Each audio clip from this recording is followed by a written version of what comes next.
Um cidadão lituano detido no final de dezembro na fronteira entre a Lituânia e a Bielorrússia morreu numa prisão bielorrussa.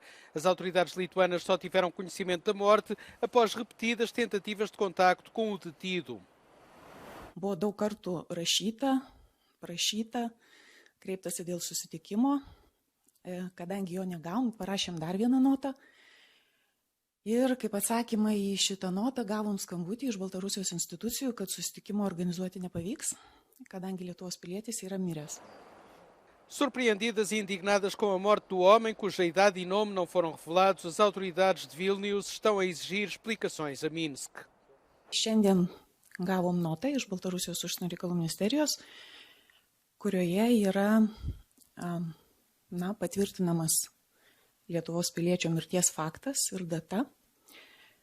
Tačiau kol kas daugiau jokios kitos informacijos nesam gavę, todėl yra dar kartą paprašyta pateikti visą informaciją apie šito įvykio aplinkybės.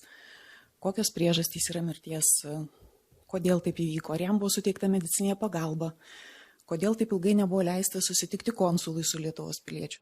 Segundo a embaixadora, muitos cidadãos lituanos são detidos na Bielorrússia por diferentes razões. Na maioria dos casos, as autoridades são informadas por pessoas que perderam o rastro de familiares.